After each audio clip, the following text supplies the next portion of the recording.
Hello, everybody. Welcome back to High Ground. My name is Tanner, and today, joined by a new guest, we have Happi here, a Rainbow Six Siege caster, best known, I guess, probably for Element 2. Am I right? Yeah, definitely. Element 2, do some T3 stuff, but definitely that was the biggest thing I've been on. Nice. And we're of course going to be talking about the North American League and our thoughts on it throughout the process. But just quick intro, I guess. Like how was that? I don't think too many people get to hear the caster's perspective on casting all the time. Oh, it was really cool, honestly. As someone who has only really been in the community, or at the time had been in the community for less than a year, it was really cool to like get that kind of an opportunity. And like it felt like I kind of went from nobody to being in tier 2 really fast, and that obviously it's very awesome, but to me it's just kind of more motivation to like keep practicing, keep getting better. And it was also motivation because to like really like learn how to like watch Siege and analyze it, and like, you know, basically just really learn what I'm talking about, because you can't show up on the main Rainbow Six channel and just hope to get by, or at the very least I didn't want to do that. So I went from just like, oh, I have a silly voice and I talk about the video game sometimes because it's fun, to like, okay, I actually need to get like good at this now. So it was a really cool experience for me specifically, just because I was so new, and I had a lot of fun with it. I was balancing prepping for that with my final season ending my first semester, so it was very hard. Yeah. But got good grades and was very happy with the growth that I had as a caster. And then for the playoff game, where I had more time to prep, I was really happy with the stuff that I prepped and the things that I noticed while watching versus like while trying to prepare for it. So yeah, I loved Element, and hopefully if they do Element over the summer, hopefully I'll be around for that. Yeah, I think maybe Ferme was talking about it being upcoming, that it's planned on and whatnot, as far as I remember. I haven't heard anything. I've just heard like rumors of like, oh, okay, maybe it's not concrete. I don't know. Like that's just how it is. There's always rumors about something, and again, if there was something actually official that, like, you know, hasn't been announced yet, I obviously wouldn't be able to talk about it. But right, as far as I'm aware, it's still just like rumblings, because NAL's going on. He's running that. He's trying to. I would imagine he's going to try and get that over with first. Yeah, for sure. Still got the LCQ to get through, and that's actually, I think the game start up in just a little bit, or continue anyways. And well, congrats on your on getting your good grades and whatnot. And I did really like your point that it is really tough to. It's tough to watch Siege in general, coming from a baseline perspective. If you watch, it's easy to watch a game like Rocket League, but watching a game like Siege, if you don't know it, it's extremely difficult. Yeah. And then it's an even much higher level to really be able to analyze it. I very rarely do it. Like, I usually watch pretty casually, and my analysis is also fairly casual. And not only is it hard to do, but also when you're just watching it casually, you realize, like, I feel like I'm taking nothing out of this compared to when I watch it to like break it down and like study teams for certain reasons and whatever. Yeah.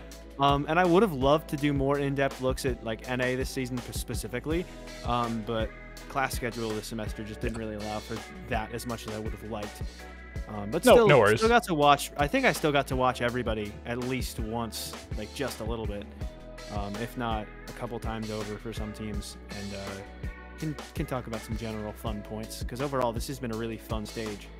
Yeah, and I don't think we're going to go super deep or anything. Probably we'll be focusing mostly on storyline perspectives and things like that. Yeah. So anyways, let's take a look at what our predictions were. So if any of the viewers remember, I did some predictions with some other guys in the past, and I added Happi onto here, and Europe's also on here. And what? They can see this? Yeah, no. Yeah, they can see it. Well, yeah. Well, I mean, we were going to talk about it anyways. They're going to think that I don't know ball. Well, I mean, I think a lot of people, it looks like they didn't know ball, because this was a crazy stage. No, it was, I mean, just, yeah. So I'll let you finish the intro, but then we can get into like why mine were so you might have some I have a lot of explaining to do. Yeah, so yeah, we have Europe on here, but we're not really going to talk about Europe. Maybe later on we'll talk about it, depending on how we're doing on time. And Happi didn't do Europe anyways, but just to talk about where we are, I just think there are a few standouts in Europe and a few teams that did poorly relative to expectations. But anyways, so here were my predictions. here are Happies, and then here are the actual results. And this is at the end of round robin. This isn't factoring in playoffs, so keep that in mind. We just predicted for round robin. And this is, you know, if it's a 5 for Beast Coast, that means they place 5 places higher than where I predicted them. And this is just like a score. The lower the score, the better. So anyways, we're gonna work our way from the bottom to the top and explain our reasonings. So I'll let you take it first. So you had LG at the bottom, and I don't think too many people really had LG outside of the bottom, maybe like 3. And no, I did take SBL off of here because, you know, they didn't end up playing.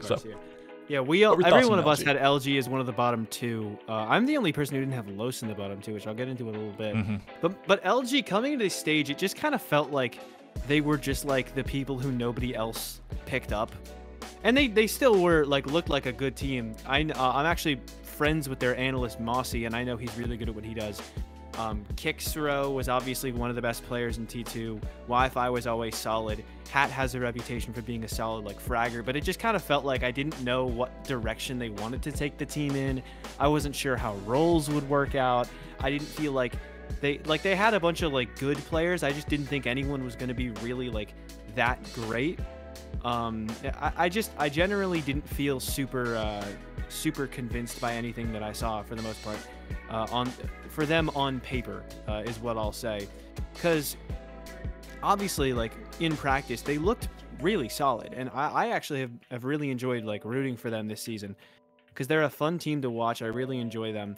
But I think one thing for me that like really I feel like changed what I thought was going to happen for them was, I know Wi-Fi like statistically isn't a standout, but he's been very solid in terms of like the role he had some crazy games too. Yeah, he did. And he like that I think was the big question mark for me, because I wasn't 100% sure how he would do like in Pro League. I knew that like Silent had been around, you know, Eddie had been around. They're both like solid players. Kixro, you know, had a lot of hype coming in. I had faith in Hat to be like solid, but overall I just thought it was either everyone was going to be either like okay or not so good, and I feel like we got the best ending with this team in terms of like what they could have gotten given how long they were together. I do think the one thing that I noted about them before the season started was that it didn't feel like they had any IGL type figure, and I haven't been watching super closely. I don't know who necessarily is the IGL for that team.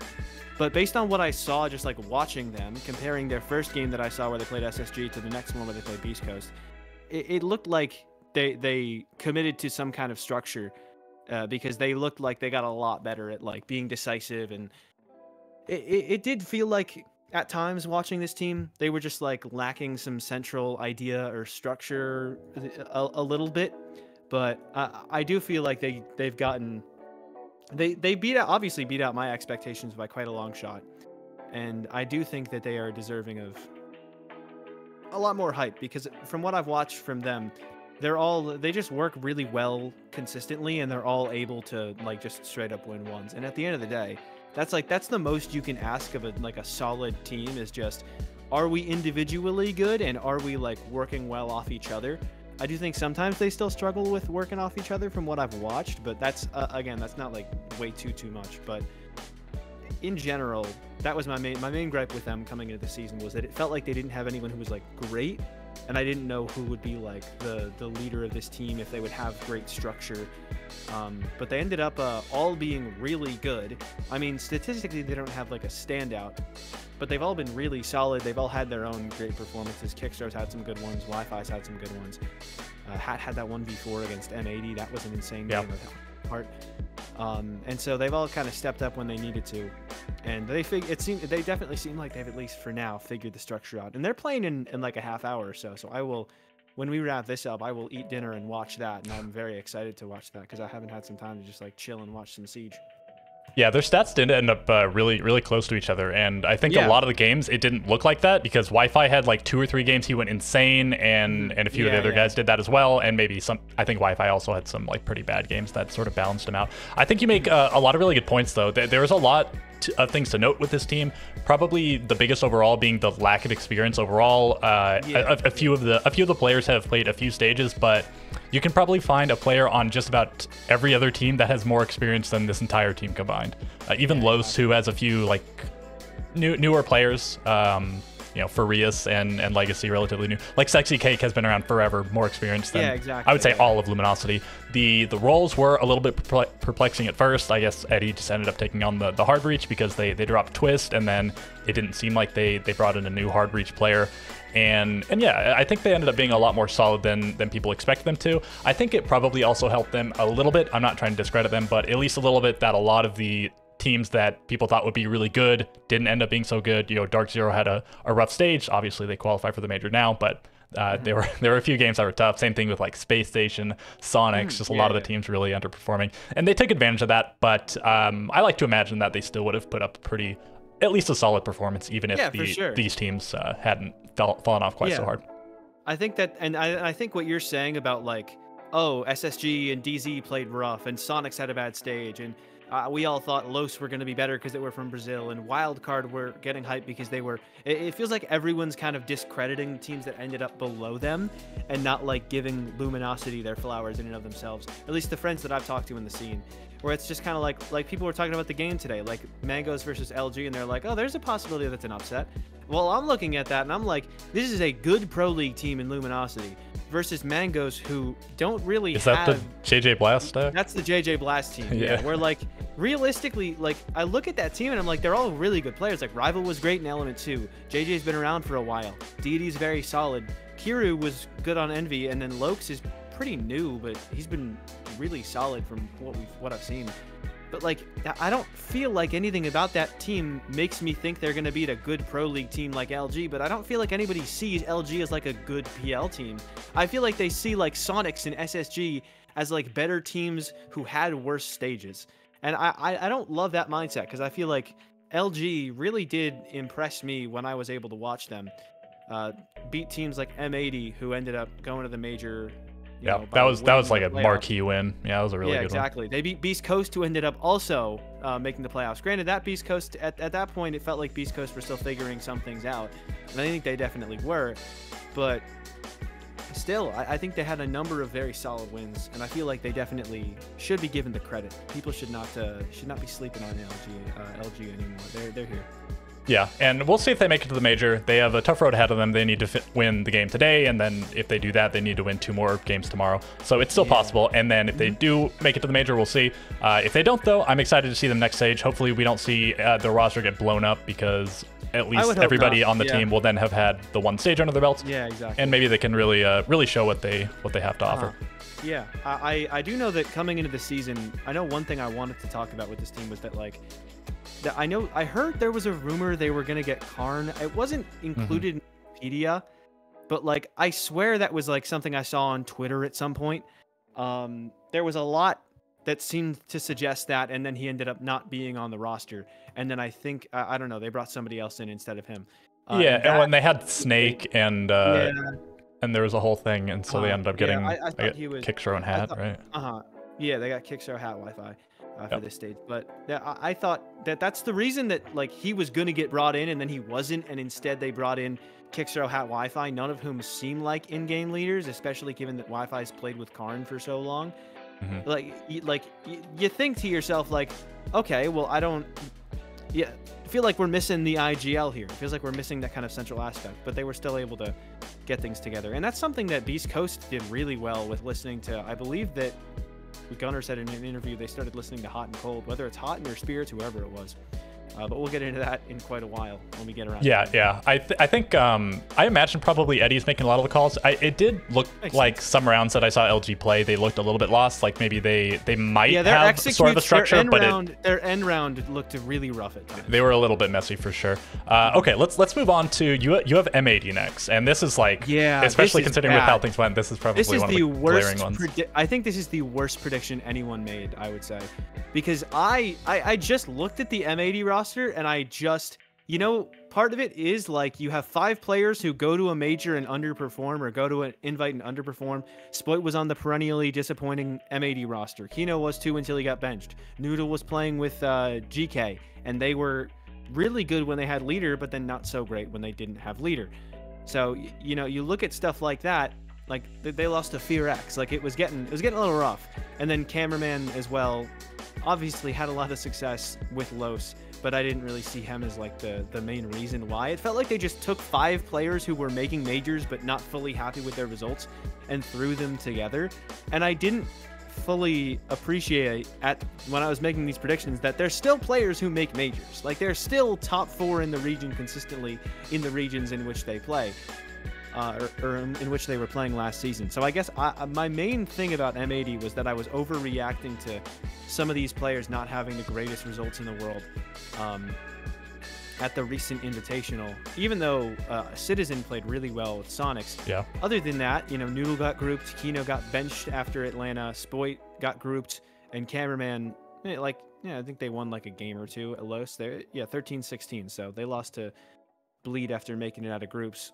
But yeah, so I saw that and was instantly like, okay, I feel like this team is just like, we're taking scraps from a bunch of random teams. It didn't feel like it had any cohesion or coordination. But at the end of the day, I was sleeping on these individuals because of poor international performance, not realizing that this is domestic. Like, it's a very, very different game, very different ball game here.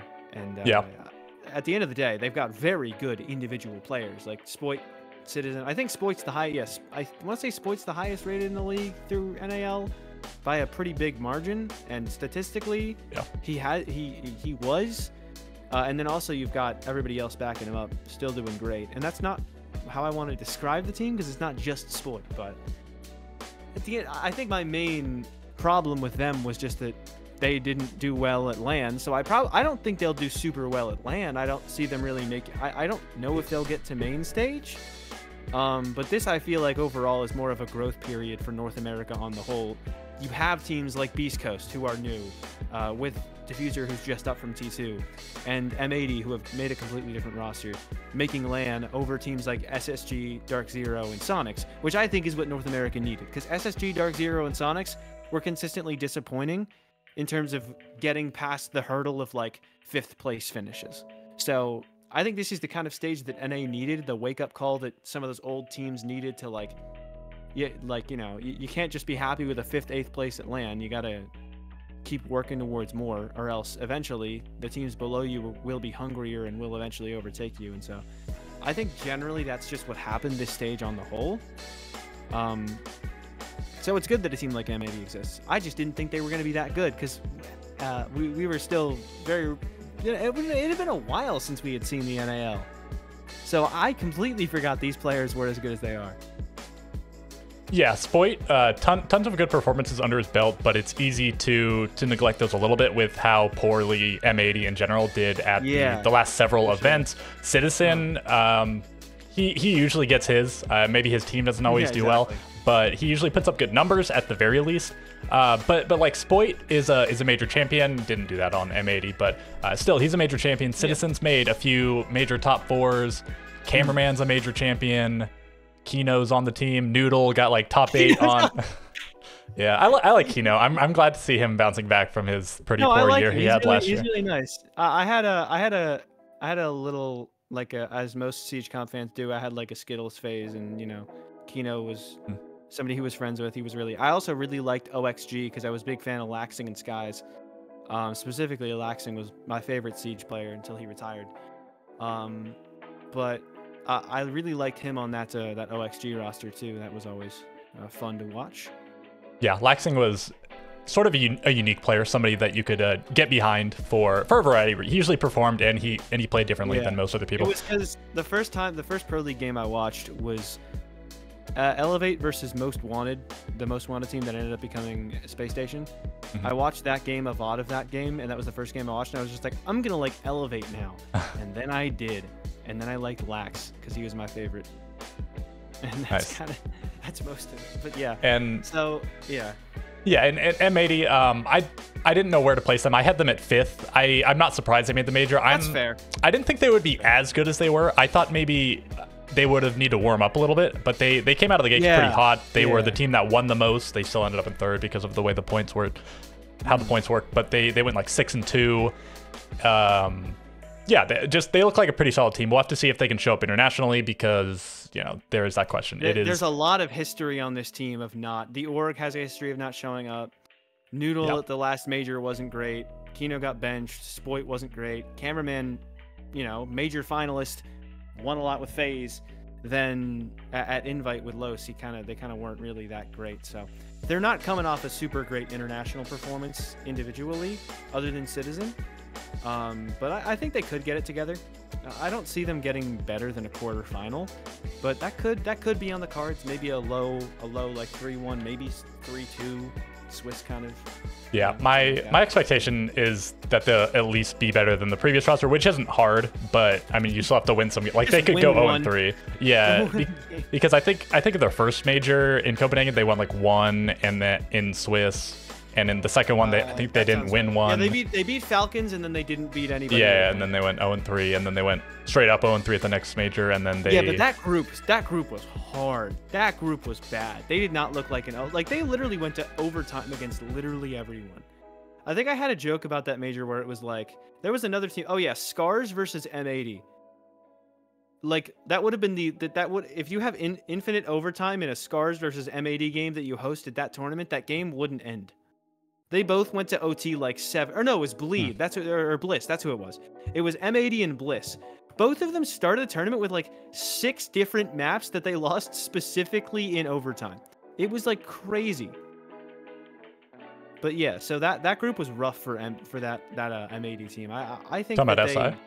Definitely, yeah, at SI, yeah. I think that they definitely, like, 8-7, 8-6 versus W7M. 8-6 against VP. They also got 7-2'd, but, like, that's still an 8-6 at all.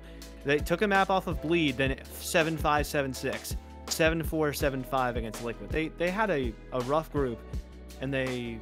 Like, I sort of think that they probably would have made it out of any other group, at least in, like, 4th. They had the hardest group. I think Group B was also tough. SSG, FaZe, and Wolves all looked great, and then Bliss ended up in top 8. So, like, people would sleep on that group, but I think if you replace M80 and D+, then they don't make it out. But I think if you replace M80 with anybody else in that group, like, they'll beat teams like FearX, GK, Bliss. What seed were they in their group?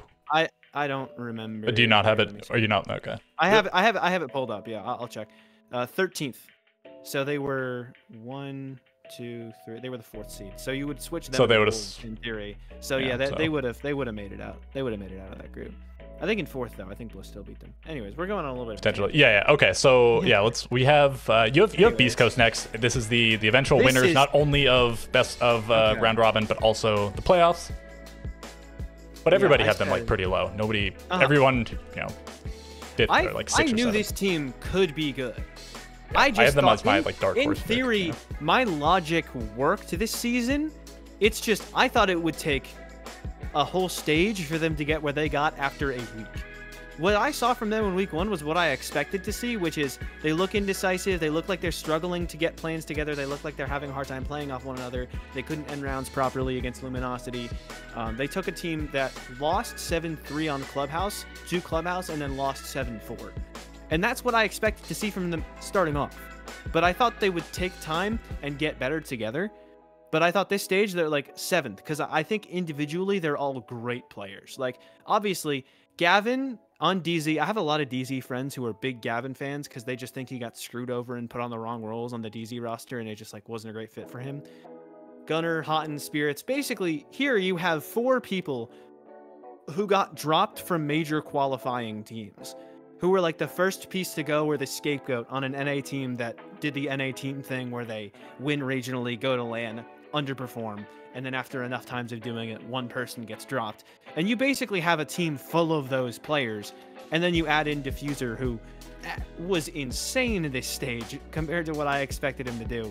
And I know his roles, if you just check like Siege GG, he's playing like IQ and Warden. It doesn't look like he's doing a lot of flexing, but I was very impressed by what he was able to do, because my perception of him after Element was that he was just a walk in and shoot kind of guy who you shouldn't put on any flex roles. I watched the game of him against DZ like pretty intently. He was playing like Gridlock and Ace. You couldn't have ever even bothered, shouldn't have even bothered trying to get him on a 1-speed operator in tier 2, or at least it felt like that. But shout out to him for showing up, taking up more of a flex role than he was before. Granted, he's still definitely allowed to frag a lot, but the team like tells him, you got to do this, you got to do that, giving him a little, giving him some boundaries, and he's done really well with that. So big shout out to him, because he was like someone I thought was always, or I thought after watching Element, who definitely was deserving of a pro league shot, but I didn't think it was going to work if they had him flex even like kind of a little bit, and he was able to do that this stage. Like play some operators that I didn't think he would have ever picked up. But like that's a really good sign of growth, and that's really good for the region, because if we see people like Diffuser come into the league from tier 2 and they're able to play as well as he did and adjust as well as he did and flex like he did, like people like a Fens, or like a, that's one player who I was particularly high. Like some of his teammates, Jibo was also really good. Jibo/BJL. People like that, who some of the Carnico members who didn't make the league, all of Makers as well. Like they're all the most promising tier 2 team at the moment. Like Packer, Bino, Kobe, Wooz, and Giddy. People like that. That's the kind of people you need to call up to the league and see how much they can flex, see how they can handle tier 1 competition. And if Diffuser is any indication, there is a very bright future in North America's tier 2 scene getting to tier 1, and then you work them with the new coaching, and then they're able to move even further than they were before. That's what NA needs, because I think it's very clear that as good at historically as players like Canadian and Forest have been, it feels like their systems and their styles aren't really working internationally and haven't been for a while. They're working to get to like the stage, and then they lose. They're not competing with W7M or FaZe. So I feel like people like Diffuser getting to the league and being so good so quickly and still having so much potential to improve is exactly what North America needed as a region right now. So that's my overall take on Beast Coast. What even was the last NA team that made top 4 at an event? Dude, I think Sonics made Copenhagen, newest Sonics at Copenhagen, but they beat like NIP to get there. Yeah, they got 3rd, 4th at Copenhagen. They beat Ninjas in Pajamas in the quarterfinals, and then got smoked by W7M, who were pretty much smoking everybody. They were smoking everybody that event. Yeah. So that Sonics roster was obviously solid, but then they just kind of got comfortable being okay. And that's just kind of what's happened to North America. People are too comfortable just being all right. So I like that this Beast Coast roster tried to do something drastic and like give people like Gavin and Spirits second chances, call up somebody like Diffuser. I really enjoy seeing that. And LG too. Like they got 5th place. They called up people like Kixrow, Wi-Fi. He brought Hat back. Like that kind of promise for the future is what the region needs. Yeah, and well, Beast Coast sort of has a track record of that. It hasn't worked out until now, really, but I think of any org in NA, they have to have had straight up probably the most players, but definitely the most different 5-man rosters, because before this they had a totally different team, and like a year before that, totally different. They've had 5 straight up completely different teams, and I guess this one just worked out. And yeah, like you're saying, Diffuser, incredible rookie stage, like probably one of the best we've ever seen from, I mean, just any player, any region, really. Just killer stuff, not only statistically, but also helped his team get 1st place in round robin in the playoffs. They're going to the major. If he has a really good major, like puts up similar stats to this or even a little bit less, and his team makes a deep run, like top 8, top 4 kind of thing, yeah, I mean, it'll be like honestly, one of the best rookie stages ever. Yeah, I don't know whose rookie stage is better, other than like Spoit was crazy. Yeah, for sure. What he did on Rogue. Depends on how you contextualize Shaiko's rookie season. That's always like weird because of the ban and all that. But still, yeah, that's. And in terms of like what Beast Coast could do at the major, I don't expect much from them.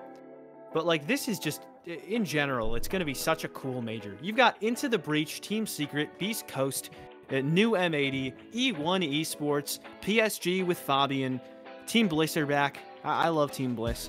Like this is going to be such a fun major, because I feel like we took a lot of the teams that like weren't really improving much. Like Wolves at best they're phase 1. Like that's their best case scenario. Same for like Space Station and Sonics DZ are back, but like they still got main stage, so I feel like there's definitely a case to be made. Like they have a newish roster and could still have a lot of room to improve. So I'm not. And I think they were the most impressive NA team at SI also. Yeah, oh yeah, they looked a little better than Sonics did, and then Sonics completely changed the roster. So I'm not even like disappointed that it's DZ. It feels like everybody that's here still deserves it, and everyone who like you were kind of getting tired of seeing the same placements, Nip, Liquid, like Wolves, teams like that aren't here. Either that or they're in phase 1 and they're gonna have to like fight harder to get in. I'm so excited for this major and what it says for the esport, because it shows that like the lower scene is developing and these players are getting better and better. And like the teams that would just go to LAN and not improve over the course of different LANs, or even get progressively worse results the more LANs they attended, like they're not making it to LANs anymore, which I think is great. I was talking about that with North America. I think in the scene on the whole, that's what's happening, and there's so much room to improve for these teams if they don't make any changes, if they keep working with their staff members and stuff like that. So I just think that's awesome for the game on the whole. Yeah, I think the glass ceiling in Siege has been pretty strong for a while. Meaning that it's hard for new players to break into the top. That's a great term for that. Yeah. Yeah, and it's ceiling, yeah, sure, and a lot of the I guess like mediocrity or like contentment or whatever is sort of what we're talking about here. There's lots of like super veterans that have put in their time and they've stayed at the top for a long time, but not a lot of them like all the way at the top, like you're saying, Canadian's been going to every major forever, but he hasn't had like a top placement, I guess, since Charlotte, which is like relatively recent. Even Charlotte was like, wasn't that the one where there was a lot of tech issues and 3 out of 4 NA teams had like insane runs and then never really did anything other than like Astralis for the next few majors? So you kind of and in Brazil, Brazil didn't get to. Yeah, it was like a little bit of a Mickey major, slightly. So yeah, that always seems like such a weird major for me. I don't even like consider that. Not that I don't consider it a major, but I don't bring it up anymore when it's like but DZ did well at Charlotte. Like it was multiple years ago. There were a lot of issues in the way. I feel like and so I'm not blaming you for bringing it up. I'm just saying, me personally, like I get you. Yeah. It's too long ago. We got to take that out of the conversation. We need to stop being content with one good major win like 2 or 3 years ago. Yeah, it was 2 years ago, as of the time of Manchester, and also, and the last time that NA won was that and TSM winning SI. So NA hasn't won an event since 2022. It's it's been straight up 2 years. Exactly. So yeah, and then just to touch on Beast Coast a tiny bit more, like you were saying before, Gaveni got dropped from Dark Zero, but not really because of his performance, especially like the last stage or two he was on there. He did really well. Him and Panba and NJR were all kind of on fire at the very least regionally, but he got dropped for Bolo. They really wanted Bolo. That's a tough draw. Gunner, same sort of thing. He wasn't, well, I don't know, he was a little bit on and off kind of player. It definitely seemed like he had his moments and he brought a lot of energy. I think he brings a lot to the team. He was a little bit inconsistent, but largely the reason they dropped him wasn't because of him so much as they wanted Ambi, it seems like. And then Hot and Cold, yeah, he wasn't terrible on SSG by any means, a solid role player, but they just had a more... I think he just kind of hit that point where it's like, you're playing on role, like you're just playing support, you're doing it fine, I guess.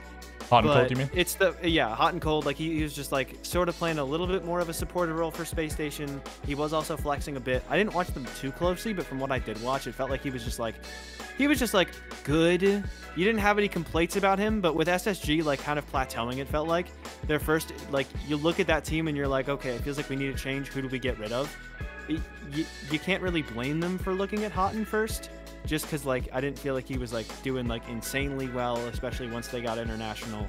Yeah, so I don't think that was a bad change for them, but it's good to see that Houghton is showing that he can still perform in a new scenario.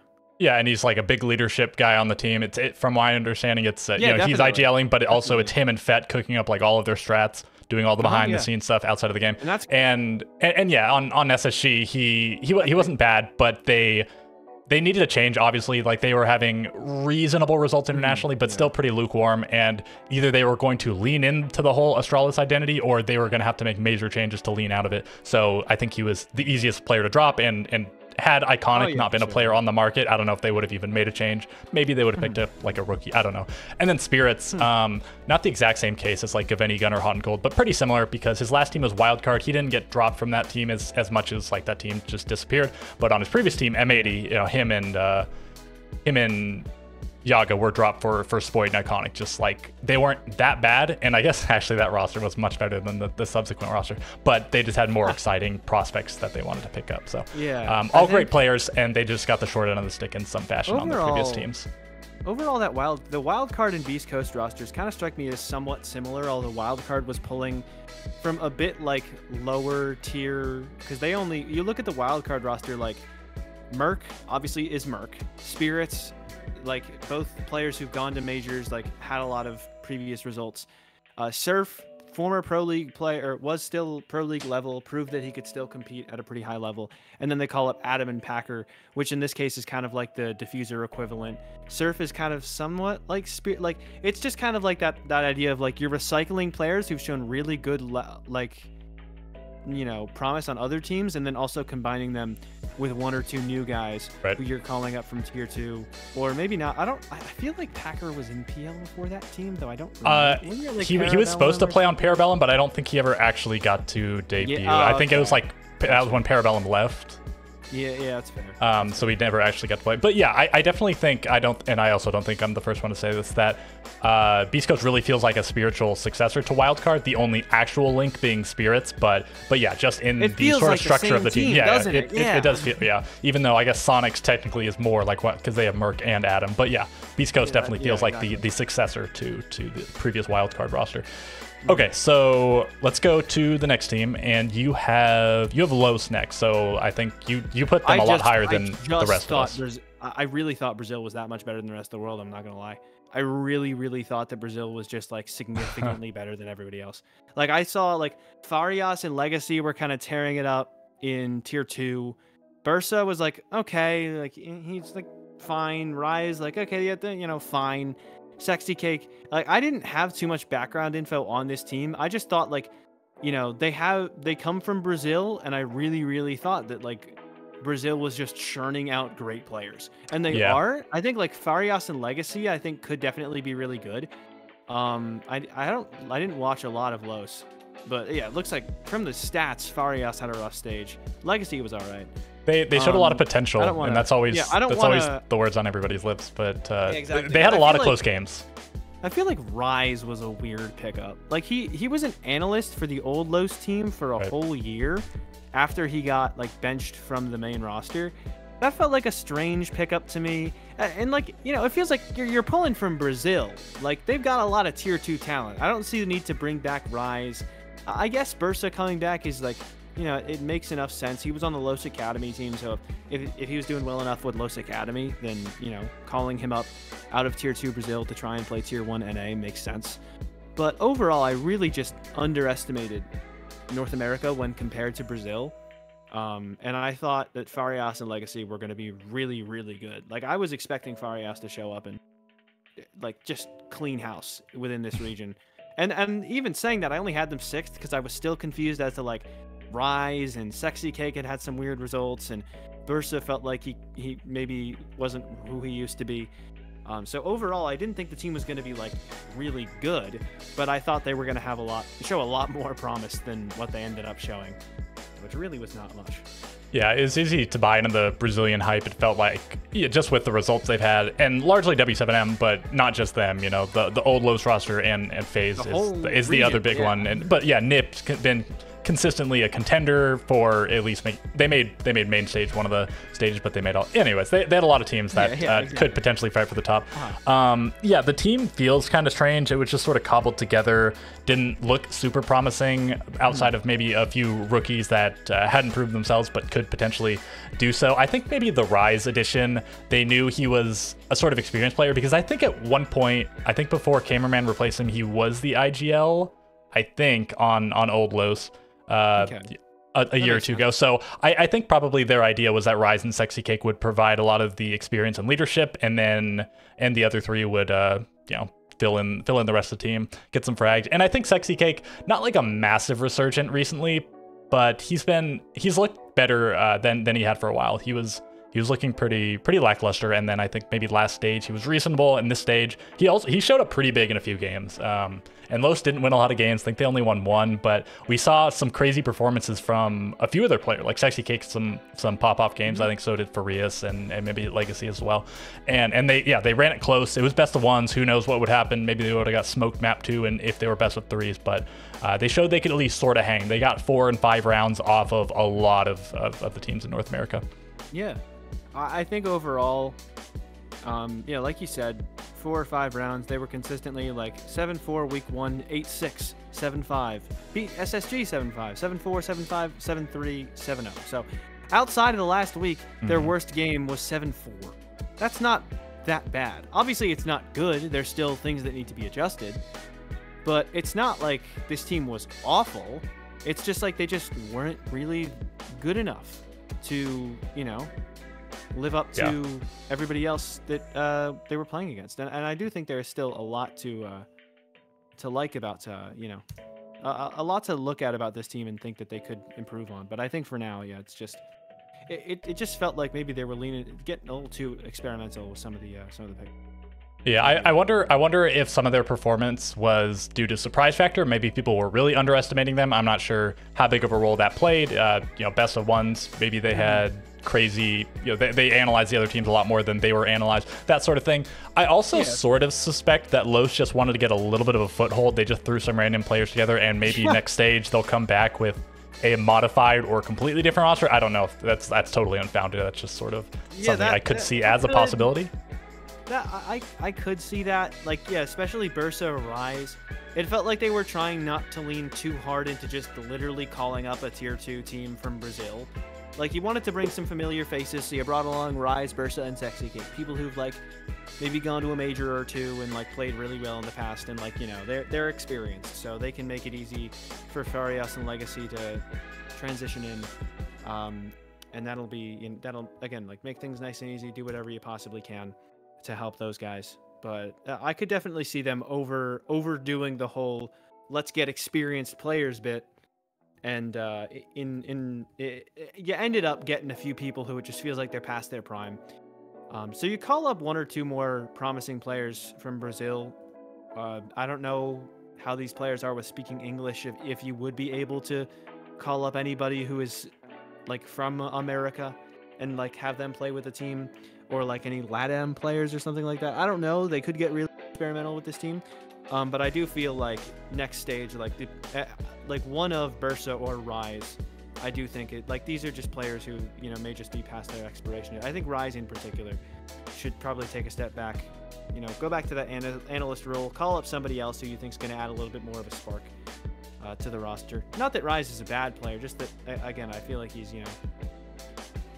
he definitely felt like he took a step back, and then all of a sudden, oh, he's a player again. Yeah, it felt weird. Yeah. Yeah, and I wonder if they did approach a little bit more promising or higher profile players, and they just said, "Nah, I don't want to move to America." Yeah, I wonder if these are just the 5 that were willing to do so. That makes sense. That would make sense, especially since Rise was within the organization. Bursa was on the academy team already. Right. Sexy Cake, I think he got dropped from his old. He got dropped from E1. And maybe he just wasn't getting any other offers. That definitely may also play a part in it. Brazilian players may not want to go to North America. It's just what they have to do to catch a check instead of going to tier 2. They did take. It is worth noting that they took 2 people from tier 2, 2 people who were with the organization already, and somebody who had a job. That could very well indicate that maybe North America was not the dream destination for these players. Okay, so on to number 5, and I guess you had Los making playoffs based on this prediction. So continuing on into teams that you thought would be making the playoffs, we have Wildcard, and they were just disappointing. They were disappointing previously, and then they had a lot of time to reconfigure, but they kept most of their players. They just brought on Bosco for Slothy, so trading out one very inexperienced player for one of the most experienced players in the game, a super story decorated player, and some synergy potentially with him and Rampy returning to the same roster. And yeah, I thought that they would be better than they were. They were just I don't know, lethargic. It just didn't look great to me. What was your thinking in putting them at 5th place? I thought that having a long off season with the same 5-man roster and a pretty solid support staff, this one, kind of like Mossy, I'm friends with Justin. I know him through like meeting people in the scene, and like having a really long time to the solid support staff and then get that org support. I think in general I was just putting too much stock in the teams that have been together for a while, and expecting this stage to be like the last couple of years of North America, where it was DZ, OXG, SQ, SSG. Like it felt like we'd been seeing that for years, that like NA was getting too predictable. So I'm really happy there was this shakeup this year. But I thought that Wildcard were going to benefit from like, you know, luminosity, new team, not immediately clear who's going to be the lead. It'll take some time. Beast Coast, really talented squad, but I can't tell how this roster is going to mesh. I feel like it'll take some time. Los, cobbled together a roster of Brazilian players. Should be promising, but I feel like it'll take some time, you know, like that. I didn't have that excuse or cop out or anything with Wildcard, and I thought they were individually solid players. I really didn't get to watch a lot of them this stage, but I don't really, I couldn't tell you what the problem was. Maybe if I had a chance to watch them a lot more, I could have told you. But overall, I don't know. Yeah, I guess at the end of the day, it was just a couple other teams outperformed our expectations for them, and thus Wildcard, who were just kind of like a pretty good team, were like relative to the, you know, the LGs and the Beast Coasts, who outperformed expectations and were suddenly really good, went from like a pretty good team against some other good teams to a pretty good team against some great teams, and I feel like that was just the reason they took a couple steps down from where people expected them to be to where they ended up. And then unfortunately they lost yesterday in LCQs. Yeah. So I hope they figure something out. Yeah, they're one of the two of the 9 teams, I guess, that definitely won't be at the majors. Beast Coast, Dark Zero, M80 already qualified. Los and Wildcard as of yesterday were eliminated. So Sonic, Space Station, Luminosity, Oxygen, still one of them has the potential to make the major. Yeah, Wildcard not among them. A lot of veteran players on this team. Bosco, Rampy, and Vertical have been playing the game for a really, really long time. And watching them play, I really hoped Bosco didn't come back and was like terrible. And he wasn't terrible. He had a few bad games, but he had a few really good games. I think probably on average, Bosco and Kansan were the most instrumental players on the team. And I think Spiker was also okay. I think there's a lot of Spiker doubters out there. I don't think he's really proven himself too much, but he hasn't been like god awful recently. I think he's good. What made me realize Spiker was Pro League caliber was when he played with Carry the Boats. They just kind of let him do whatever he wanted, and he really had to carry the boats with that team. That team was quite rough, but he was the only pro. If I remember correctly, there was one game where he had like 20 kills and they lost or something like that. And it was like, that made me realize like, okay, Spiker is good enough to be in Pro League. He's just playing a more supportive role. And I think that's, you know, like that's who he is. It's good on him for being willing to flex and being willing to take up that role. I do think he is a very good player, and I see no reason for him to not be in Pro League for, I would say, many stages to come. I feel like he's just one of those players who, like, you know that phenomenon where there's like good quarterbacks in the NFL, but they're kind of like considered bad because they're just like not one of the best. But relatively speaking, there are the 32 best quarterbacks in the league, and then there are some that are just like on the lower end of that top 32. They're still great quarterbacks. It's just you compare them to some of the great ones, and it's like, I don't know. Like, Spiker's a very, very good player. He deserves to be in Pro League consistently. But it doesn't look like it looks like he and the teams he's been on are struggling to like go from being a good player to being like that next level team that can qualify for a major. And I do hope they figure it out, because they seem like a very nice, chill, fun environment. Yeah, Spiker, I do wonder how he would have fared on a different team. We did see him on the Parabellum roster with Skies and Laxing, but that roster didn't pan out at all. So yeah, I think he still has more to show than what we've seen from him. I ultimately think that Rampy and or Vertical are the players that need to be looked at and or need to be replaced. Probably Rampy, but if Rampy were to leave, I do wonder what the implication would be with Bosco, if he would continue playing, if it wouldn't phase him, if he would say, I only want to play if Rampy's there. I don't know.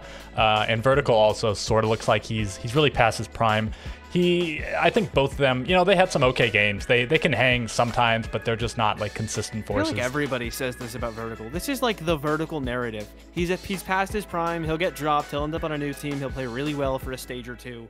He'll like, you know, perform. Like this is just like the cycle of Vertical. It happened with OXG. He went to, I forget the new team he went to after OXG. Beast Coast. But he looked, yeah, Beast Coast. He looked pretty good on new Beast Coast. Then he got dropped right after, even though he looked like statistically like he was sound. And like it felt like he was, I remember people being like confused when he got dropped there. Went to Mirage, looked solid last stage, now is on wildcard. Oh, he's past his prime again. Like this is just the cycle of, this is the cycle of Vertical. Yeah, he's been okay. I'm sure, you know, he brings veteranship to the team. Not that this team needs it necessarily, but and he also brings kill potential. His average isn't super high, but it's not super low either. I think he brings something valuable to like a newer team, especially like on Beast Coast. I think he probably helped them quite a lot. And moving on from him and Hyper looked, well, it was a super bad look for them actually. He's one of those that team fell off. But I would like to see like play in tier 2, because I want to see how he stacks up against the tier 2 account. I get it, but I mean, I don't know. If you're gonna say him being in Pro League, we've gotten so used to him being in Pro League that like I'm just curious to see how he do relative to teams in tier 2. Because if he like plays in tier 2 and then like doesn't look that great, then I feel like there's no reason you'd want to pick him up. As if you have enough experience on the roster, there's no reason you should pick him up over somebody like that outfrags him in tier 2, like a Kobe Lax or a Bino or somebody like that. Like, but if he plays in tier 2 and he's like doing really well, then it's like, okay, yeah, he just needs to. I feel like there's occasionally comes a time in a player's career where I'm like, all right, you need to reprove yourself, because I feel like you've gotten so consistently, like, I don't know, like I'm just curious. And again, I'm not saying he has to reprove himself. I think he's still like a Pro League level player. But I'm just curious to see how it would go. I don't know. I think it's sort of curious that you give him like this sort of leeway when you're saying players like Forest and Canadian, and you were speaking not about them as a player so much as their systems, but you know, where you're saying they're almost like and has-beens is sort of a harsh way to put it, but no, that's the difference between internationally versus just like domestically. Forest and Canadian should not be taken out of the league. I think their systems aren't really working, but I think they're still good enough to be in the North American. I just feel like the top tier teams shouldn't like rely on those kinds of systems, because it feels like they're kind of capped at this point. I think they're still absolutely NAL caliber players and NAL caliber systems. I don't think that Vertical is like better than them, or Spiker is like better than them in a sense. So my words definitely could have gotten misconstrued. And I do apologize for that. But I do think that those systems, talking about those systems compared to the rest of the world, well, like you compare that to NA in a vacuum, you know, Canadian and Forest are still doing really well. They're still great players who can still do a lot. I just feel like at a certain point, like when have you finished 5th, 8th enough to the point where you're like, all right, like we need a new coach, we need a new IGL, we need to switch like the system, rather than switching out cogs in the machine.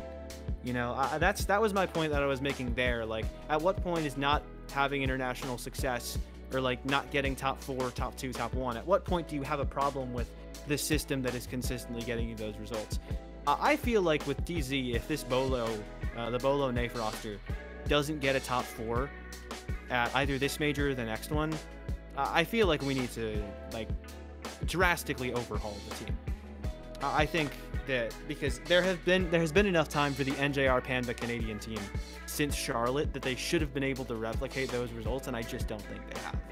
Yeah, and I suppose we'll talk about that a little bit more when we get to DZ proper. But yeah, I mean, sure, Vertical. I don't think he's not an awful player. He's obviously a good player. He's gonna smoke. Likely, you know, if he went down to T2, he would have a good time. He's a natural fragger. I feel like I would like to see that. I'd like to see how he would fare. You know, that would be really cool to see how Vertical, not even just like with this team as a whole, as an individual, would fare compared to tier 2. Because I feel like people naturally sleep on the tier 2 players. So I feel like it'd be nice to see a player like Vertical, who constantly gets ragged on for not being as good as some of the other fraggers in the top tier. I'd like to see how he compares to some of those, like the sparky, jolty aim gods of the second tier.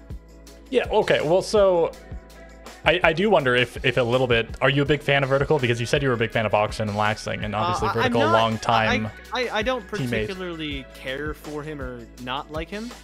I don't. I'm just curious to see how he would do at that level. Just because I want to get a frame of reference for how good tier 2 is. Like, you know, you look at Diffuser, comes up, plays really well. Kixrow, I feel like he's been outperforming Vertical this season just a little bit. Just by looking at the stats, he outperformed him. Again, I didn't really get the chance to watch much Wildcard, so I don't want to say that definitively. But I feel like Kixrow and Wi-Fi come up from tier 2. They play really well. Like, I want to see where these players who've been in the league a lot on, like, mid-level teams and maybe, like, have been fluctuating in terms of their personal results, like a Vertical, or I mean, he's really the best example I have of someone like that. I think you could make that argument for, like, if Oxygen fell off a little more, you could make that argument for people like on that roster, but I feel like that'd be pushing it. I do think there was so many drastic overhauls that a lot of people that would have fit that category of where Vertical is, where I'd like to see how they play in tier 2. I think Rampy's another good example of that.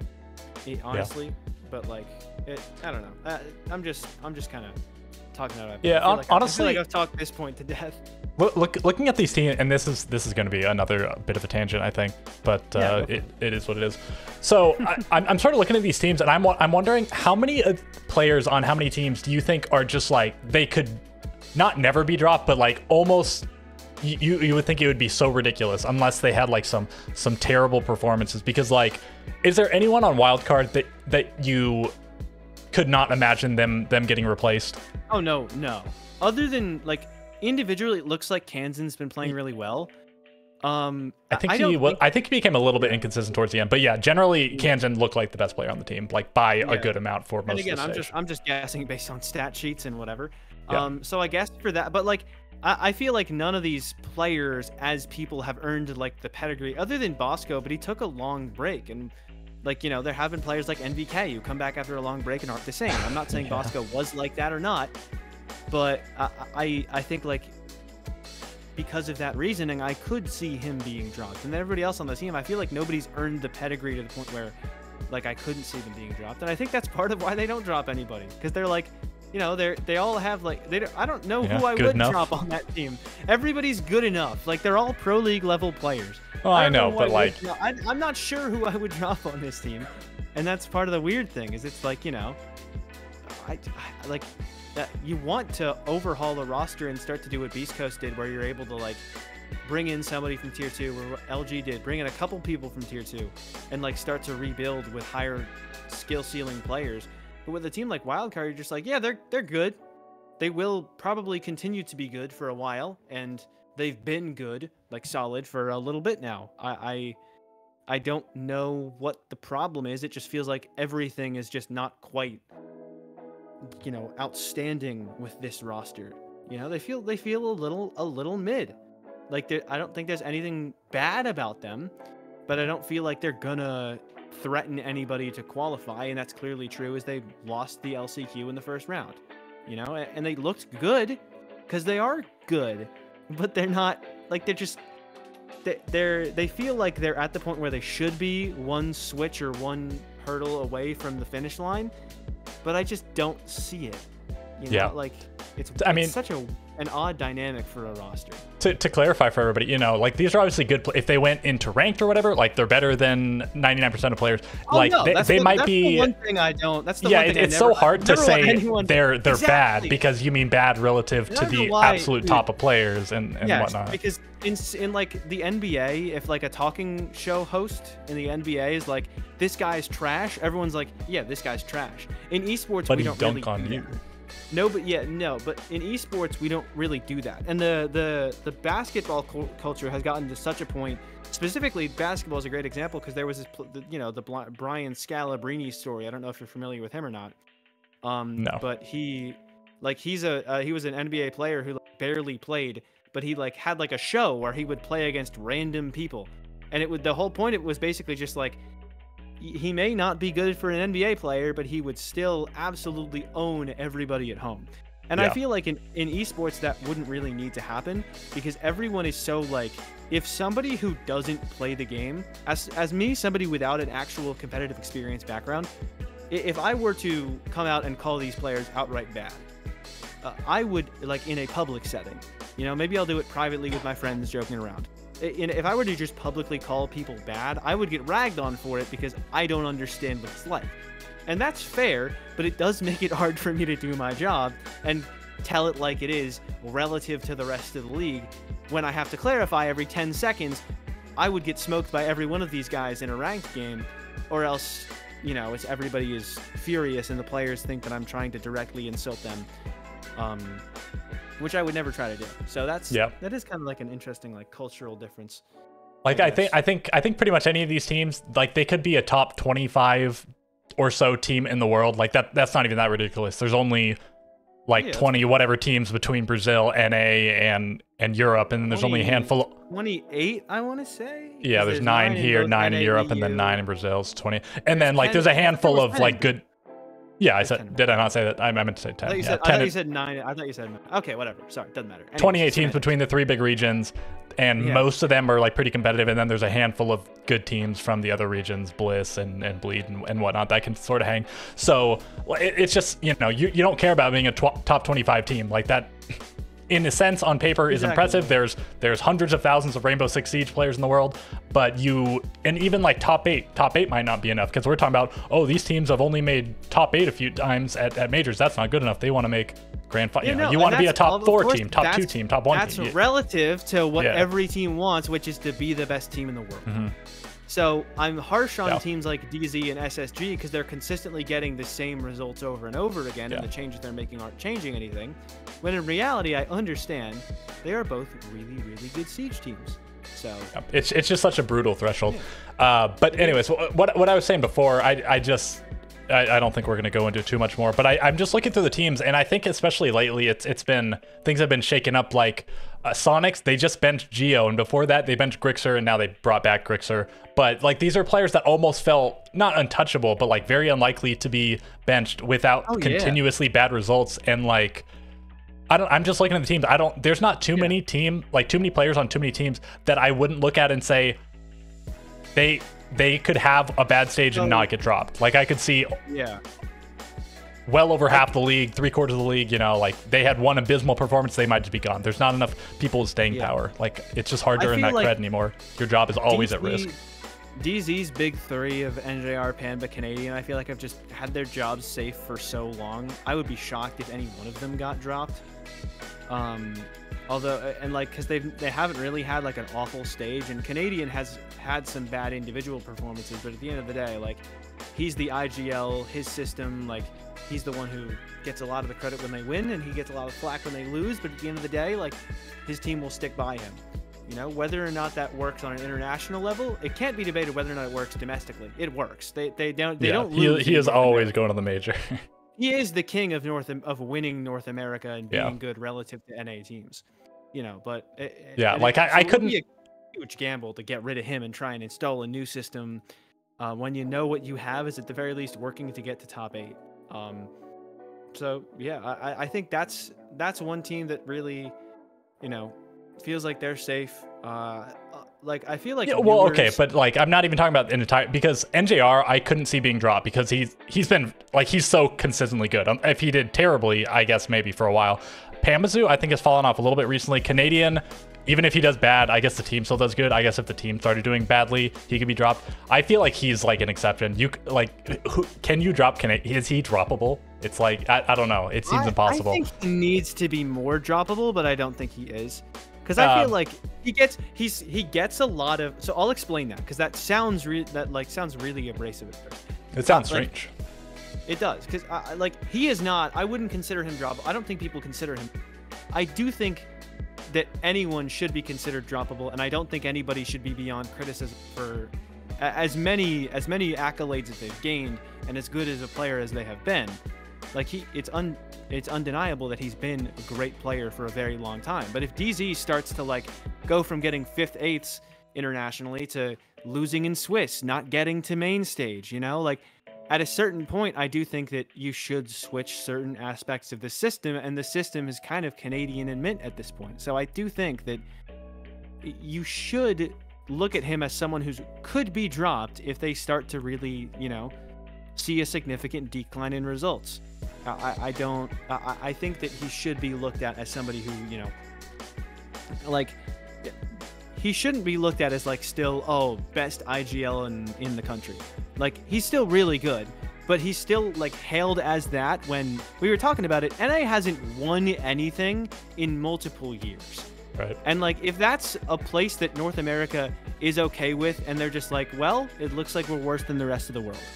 Like, that happens in some esports. APAC is okay with that, because they just are worse than the rest of the world, and they're happy with getting Bliss to top 8 at Invite and Scars to top 8 at Copenhagen over the course of a whole year, But it depends on how NA feels on the whole, and how DZ feel about where they're going.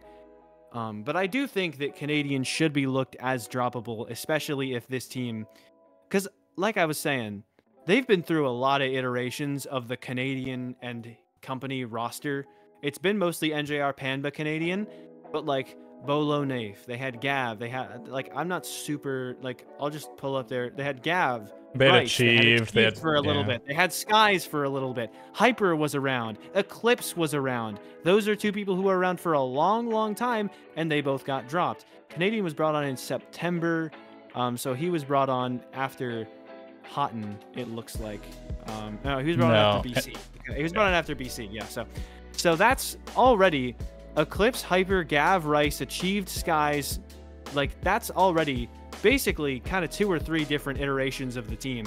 When you factor in that 2 of the other teammates that he's had have been there since the start with him, I think that's like technically 3 or more, depending on like how you would classify some of the middle phases there. So if the Bolo Nafe continues to just be okay, I feel like you should, like, it depends on your mindset. I'm very drastic.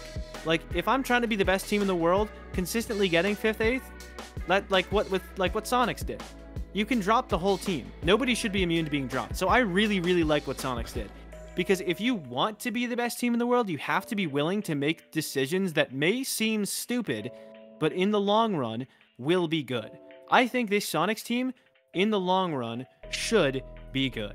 And they're in making that investment now to hopefully have it pay off later. I feel like Dark Zero have a different philosophy when it comes to making a team. They're okay with getting consistently 5th, 8th, and hoping by just consistently switching out players and getting really talented people on board that they will be able to do better eventually. But that hasn't shown to be true.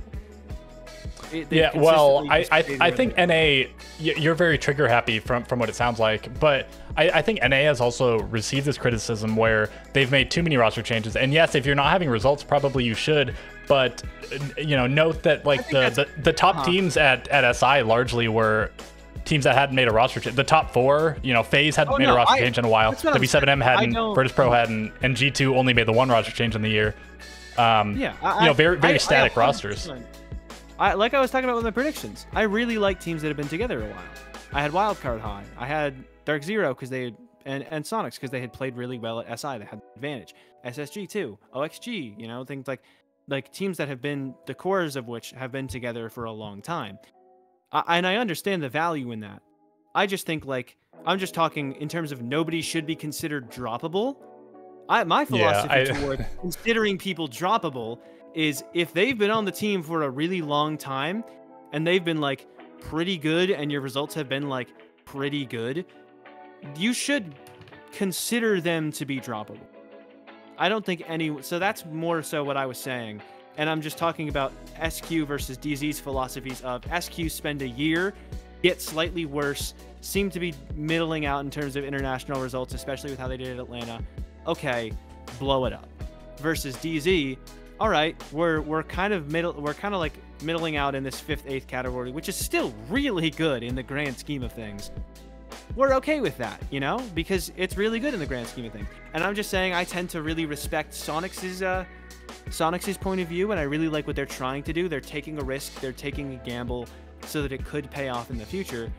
And I do think that NA did get comfortable, like a little too comfortable in the past year or so. And I think that's showing. M80 and Beast Coast won.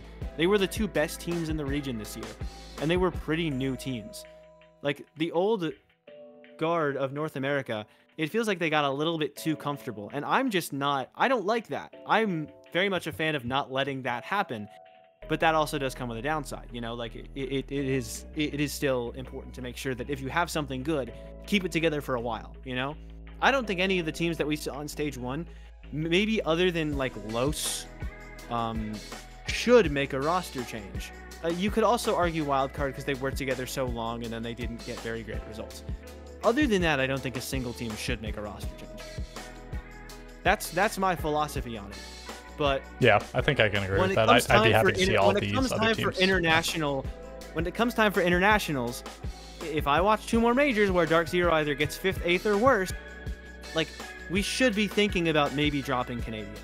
I'm not saying he should get dropped. Obviously, there's so much more context that goes into this. But, like, if they want to get higher than that, and they are either still hitting their ceiling or getting worse, you shouldn't say, oh, but we can't drop this guy. Oh, but we can't change this.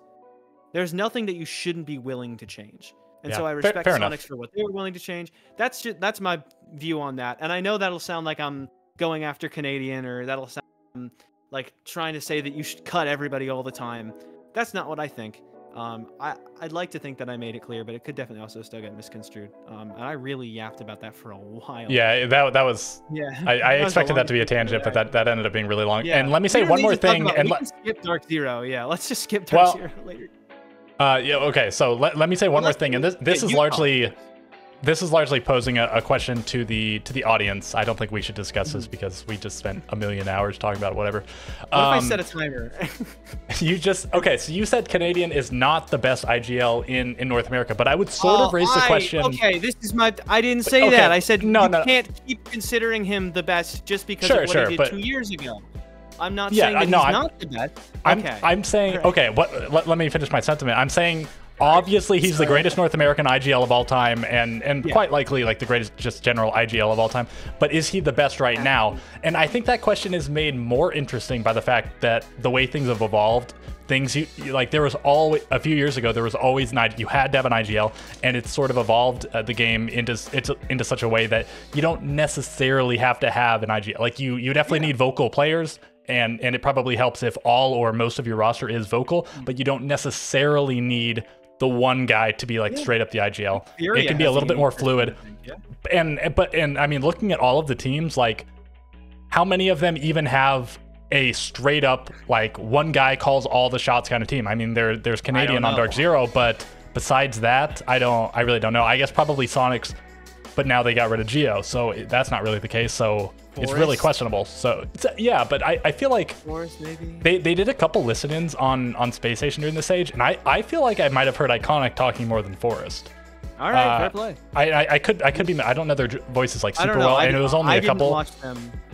Very circumstantial, but anyways, I feel like they probably share. But anyways, that's just sort of a question I'll pose to the viewers. Like, who do you think is the best IGL currently? Like, forget history and whatnot. Who is the best one currently? But is there? Yeah, is there one? It's hard to call. Do you think it's better to not just like have a really vocal team? I don't know. That's a really cool question. That's like I want to like get to know these teams more. I'd love to be like coaching or something to that degree where I understand. I would just love to be a fly on the wall. Like if I could always if there was like they had the games going on and there was separate streams that just straight up, obviously they would never do this, but just I could listen to their entire comms for the whole game. That would be so cool. I would think that was so cool. But like they obviously wouldn't do it's that just because they feasible. care too much about their whole production. However, I do think that would go really hard. It'd be so cool. As someone who's on the production, they care too much about the production to ever like admit that maybe the people don't want the production, they want something else. And like that's not like an insult. The production is great, you know. No amount of voice comms could ever have beaten what Xenox was doing on the grand final of the last invitation. That's just one example. Intero, on so many of his calls ever, you know, stuff like that. Anyway. Well, I just sort of meant like an option, like a secondary optional. Yeah, like they had the main string going, but this was also an option, and they would never do. Well, it's hard logistically for production, but also teams would never let that happen. Like just all of their comms being spilled the whole. Yeah, but I just think it'd be cool. But anyways, let's move on. We still have 4 more teams to talk about. You have 3. We'll skip DZ. We talked enough about DZ. Yeah, well, we did. Maybe I might say a few things when we get there, but let's see. I should okay. Oxygen though is, I feel like, a team. They might be the team we've talked about least. Obviously, we talked about SSG, Dark Zero, and Sonics to an extent. Oxygen has not got a lot of lip service thus far, and they were a team I was pretty excited for coming into the stage. I thought that these were good additions. I thought that it was a pretty promising roster. I think that, yeah, I don't know what else to say beyond that. What did you think? I didn't. You said they're the team we talked about the least. That's probably because they're the team I watched the least. I don't know if I caught a single whole Oxygen match this whole season.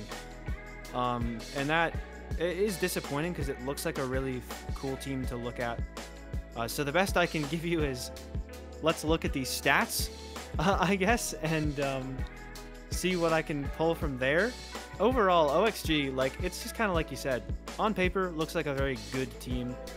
Statistically, it looks like Yaga had a really rough stage. Yeah, Yaga really brutal, and that's especially noteworthy because last year he was easily one of the best North American players regionally. Like he didn't make it to majors because Oxygen didn't make majors, but he was like number one of the stages and still really highly rated the other one.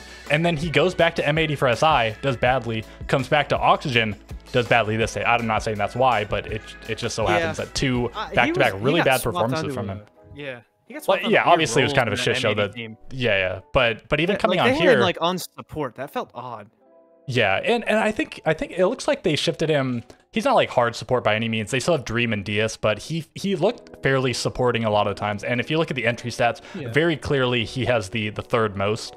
But again, I don't know. It just feels odd for Yaga. Like he's so much better of a player than the stat line seems to suggest. Yeah, I don't. It's a sad downstage because I feel like, you know, obviously you look at this sheet and you're like, you look at how they did over the course of the whole season, and it's just like, okay, I'd like to think that maybe they have a slightly better performance from Yag, and then they're a major team. Like that doesn't seem unreasonable. To think that they could have gone to the major if they had just had a slightly better performance out of Yaga than like really like that game he played against the. I'm looking at the stats now for the M80 game.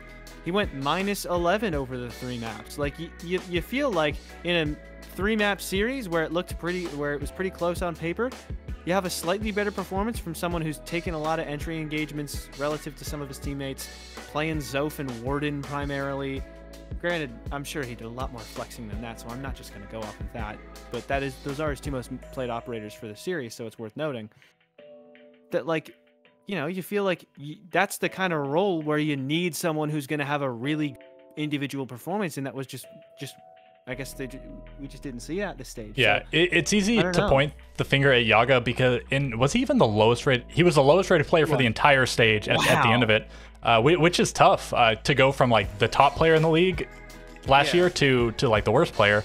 And obviously you want his average to be higher. Like he had a lot of bad performances. I will also note that Oxygen, they got, he's likable. He's a funny guy if you've ever heard him in interviews and comms and whatnot. He doesn't like swear. He's just like someone said he was like a 70-year-old trapped in a 20-year-old's body or something like that. Also, he's got a really fun name to say, just Yaga. It's so funny. I guess I once upon a time did like a name ranking or something. I had him like in bottom rank. I just think it's, I don't know. Okay. I guess it's just kind of a goofy name. I don't know. It's grown on me a little bit, but it's like, it's a goofy name. But anyways, I got the cat a couple times. That was fun. I think I got the cat. And it was Yaga. Yag was on it. So I got to say Yaga on broadcast. Newers, I think he didn't disappear, but he really fell off. Like he was crazy good during the stage. And Oxygen, if you look at their history, they were I think 5-0. I think they had the full 15 points in their first 5 games, and then they fell off. Like they started losing some games, and they were still good enough to make top 2. They squeaked in just over M80 because they did lose to M80 in the head-to-head, but they managed to push overtime. That was good enough to end up over them. But yeah, Oxygen 5-0 start, didn't even get pushed overtime, and then they they still squeaked into top 2, but then they didn't make the major. You know, they had 2 games to make a major, didn't win either of them. Now they have to play through the LCQ. And again, I'm not pointing fingers, but yeah, Yaga, just bad performance all around. And Newers, he was like, I don't remember what the numbers were, but he was, I think, like top 3 rated or something like that coming into even into the playoffs. Then he did really badly in the playoffs relative to his previous performance. So much so that Diaz ties him on rating. And I actually think it's so funny that Diaz is like, look how much higher his survival rate is than the rest of the league. Like, this guy does not die. It's so funny. But anyways, allegations, am I hearing? Well, yeah, this guy, I mean, if any player, like, he probably has the strongest Bader allegation. But he's one of my favorite players. And honestly, if I'm being honest, that's kind of how I play. Bit of a Bader, I'll admit it. But a little bit of a Bader. But yeah, I don't know. Oxygen, they just disappeared when it mattered most. You know, still reasonable performance overall in group stage, good enough for top 2, but they couldn't get it done. They had 2 shots and they couldn't get it done to make the major, and now they need to win 3 games in a row, 3 best of 3s in a row, and I would like to see them there. As far as teams, I'd like to. Well, actually, any of the teams in the LCQ, I think I'd be happy enough, because it would be super cool to see a non-T1 team make it through the LCQ. But I'm a fan of Sonics. I'm a fan of SSG, and honestly, I kind of like the new Oxygen. I like them all, so I'd be happy to see any of them. I just like it's just so heartbreaking for Oxygen to fall off that hard. But yeah, I had them. And I guess you did as well. You had them in 4th. I had them in 3rd. I guess not as low as I thought, but the other guys I talked to, they weren't that high on Oxygen. They obviously had them over the likes of Beast Coast, Wildcard, Los, LG. Those were all teams. Those were pretty consensus, like lower tier teams for most people. I thought Oxygen would be pretty good. I feel like other people maybe share that sentiment, and just the people I talked to were different in that way. But yeah, I expected big things from Oxygen. I think the general sentiment was, yeah, Diaz and Gomez are both good. Newers, Dream, Yaga, all really good team. They'll make a really good team. I think the general it was like second, third, fourth. You know, maybe the new look Sonics roster, DZ or SSG would beat them out for a land spot, but they should be able to qualify either LCQ or just like 3rd place, or even like top 2 depending on seeding or whatever. But that seemed like the general sentiment around this team, and I think it still kind of holds. They basically finished in the same general area as where we expected them to over the grand scheme of things when you factor in playoffs. Yeah, they still could make the major, but I don't know. It's possible. I don't know if it's super likely. They still have to make a bit of a run. I thought they would have been better. Like. Yeah, it did feel like they were a little underwhelmed at the end of the season, you know, and I feel like that's what happens with OXG, like over their iterations. Like, they're good, they look really good on paper, rough like end of stage. I think all of last season that kind of happened to them, where they would finish like 1 step short of the major, and then like, oh well, go again next stage. Same thing happened, you know. They got 6th and then 4th in the LCQ, and then they got 5th in stage 1 and 3rd in the LCQ. They were doing pretty well in Swiss both times. They got 4th or 3rd. Yeah, they got 3rd in Swiss in stage 2. They got 4th in Swiss in stage 1, and then struggled in the playoffs. They lost their playoff games immediately both times. Both times, in fact, losing 2-0, including getting 2-0'd by the Beast Coast roster with Mr. B and Doc, which is wild considering those two are both kind of far from the league now. I don't know if Doc still plays. I think Mr. B's playing a lot of collegiate stuff. Yeah, I've definitely seen Doc in like champ stacks. He's like one of the top champs, but I'm not actually sure. Yeah, is he on like a? I guess T2 is not. He's on SPL as a substitute. I don't think he was in tier 2. No, he didn't play Element. No, he was on. He was in stage 2 for Beast Coast. Yeah, so he was still on BC. They played really poorly. Is that 2-0 game you're referencing? Was that the seeding match? No, it was the 2-0 game against Oxygen. Was the quarterfinal in state. Oh, for LCQ. Yeah. Okay. I think that's good for Oxygen. I think we can move on. I think we got Sonics next on the docket. Talking points. We thought they'd be okay. We thought they'd be good. They were a little under. Kind of all you can say about the team. Yeah.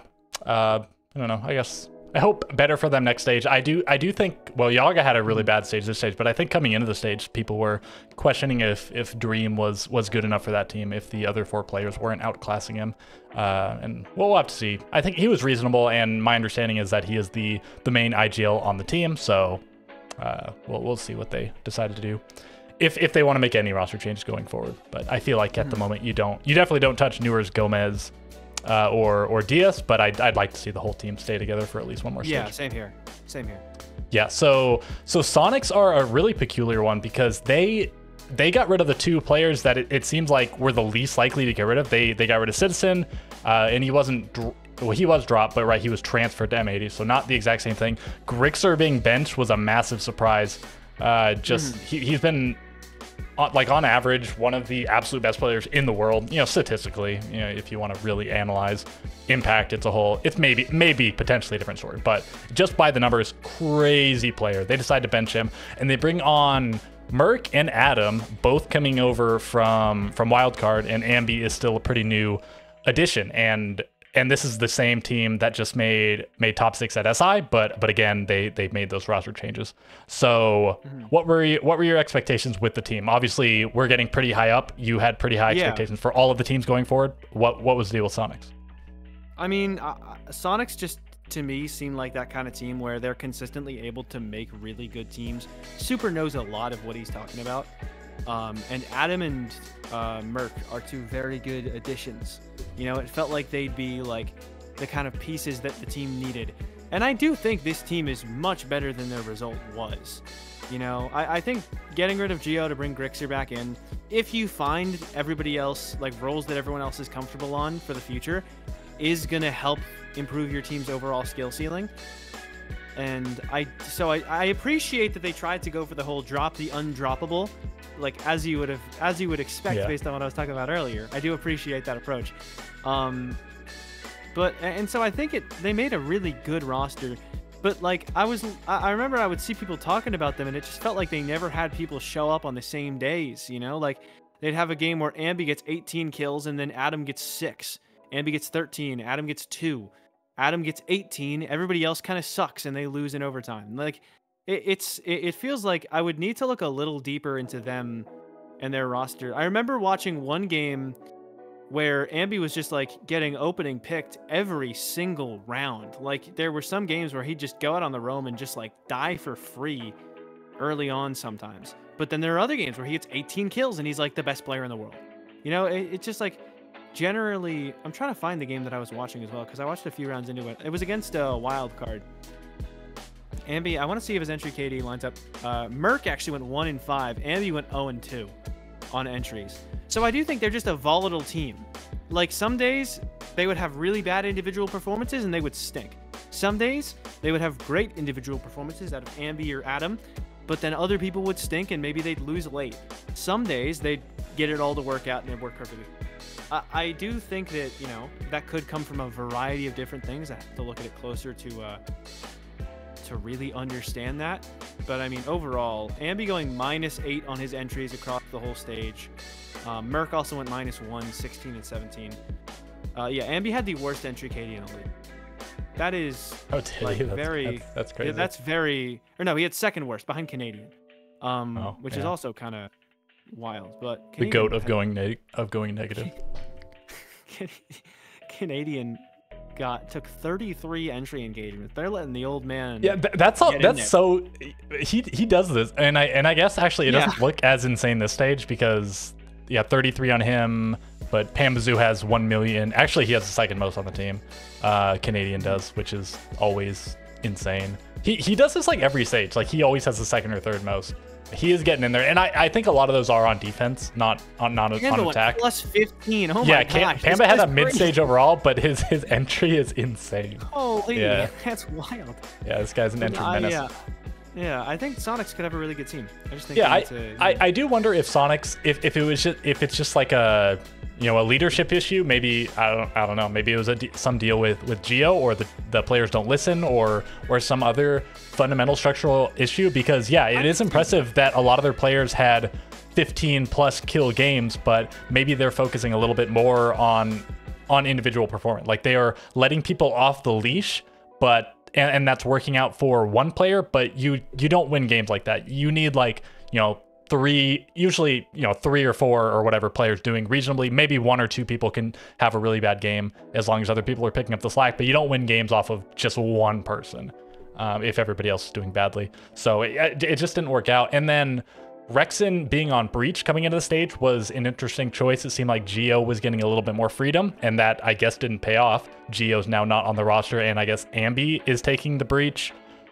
More supporting roles. I don't know, out of Rexen and Ambi. I didn't really watch the wildcard Sonics game. On Carter Breach, that would be insane. Well, my understanding, I heard somebody talking about that he actually played in T2, he played a lot of those roles when they were on, they were like Aerial or something. I thought it was the Aerial Academy. I thought that was Neo and Spiker who did a lot of that. Maybe it was a different team. I never followed T2 too much, but I heard somebody talking about that at some point in his T2, T3 career, Ambi was on a lot of those roles. Like I don't know, he just played them and is capable of playing them. I was not around for like STS 7, Aerial Arise Academy. By the time I actually started casting significant T3 events, Aerial Arise Academy was like Ambi and company, whatever pug stack he would get together that week, and then they would just play in like Xenon or something like that. That was Aerial ACAD that I had when I started casting. I missed the other one by a few months. So I'm not the best source for that. I could ask any one of my friends though, and they'd probably be able to tell. Yeah, I'm not a good source of like non-T1 stuff at all. I really don't follow it generally. And I will say about Sonics, I'm generally a really big fan of their decisions as an organization. I think they've done a lot of cool stuff. Like back when they had Gomfi and Slebin, although that didn't work out too well, I think it was really cool that they were one of the first orgs willing to import players. Like that was not a common thing at all back then. Tempo had like Sloppy and I guess around that time Alfama went to EU, but it wasn't a super common thing. I thought that was cool. Their willingness to like totally blow up the roster when they went from that team to the the Rexen, Yeti, Grixer, Kanzan variation, that wasn't as common back then. Teams didn't blow up. That sort of happened. That started happening more after that, but that wasn't super common in like top teams. Lower tier teams, of course, do this all the time. Drop their entire team, pick up new teams. But yeah, probably too much. Every single team that played in Element 2 has made at least some significant roster change since Element 2, and it was only a few months ago. But yeah, all of this to say that sometimes the Sonics changes look really drastic, but I think generally they've made both cool and effective changes in the past, like cost effective and also different variations of effective. I've just been a fan of their management style, and I guess part of that is Super, but I think part of that also even predates Super making the decisions. So I've just always been a fan of their decision making. And so I don't know. They only need to win 2 more. They won against Wildcard, so if they win against whoever their next 2 opponents are, then I guess they'll be making the major, and I think that would be cool. I would like to see Adam at a major. I think he sort of came out of nowhere. He at one point he was getting like absolutely memed in FPL. People were saying he was like terrible or throwing or whatever, and FPL was such an interesting concept back when it was a popular thing. But then on Wildcard he really impressed, and then on Sonics I think he's also been solid, even if the team in general hasn't so much. But I think we have 2 more teams to talk about. One of them is Dark Zero, who I think we'll we've talked about quite a lot, so you can take the reins if there's anything you want to say about I think people have been down on Pambazoo lately. He hasn't been living up to what he did last year, but he was really good last year, and probably even the year before that. NJR and Pambazoo were like the 2 heroes of this team when they did win Charlotte, and again, yeah, that is 2 years ago, but they were like the 2 best players by far, much better than Canadian Eclipse and Hyper, at least statistically. And then they've been so good since like last year. NJR, Pambazoo, Gaveni was such an insane trio within the region, and they've been making all these roster changes. And like you said, they brought back on Skies after he left. They brought on Rice. They brought on Achieved, and now they brought on Bolo and Nafe. And Nafe has been really, really solid. Like I think surprising everybody when he joined M&M how good he was, and then coming on to DZ and still being that good. This guy is crazy. I don't think people gave him the respect. I don't know if that he earned the respect, honestly, when he was back on Na'Vi, but since he's been on the 2 most recent rosters in M&M and Dark Zero, such consistently insane player, putting up the frags he does on the roles he plays, similar to NJR. Their back line, I think, is just so much more impressive than their front line.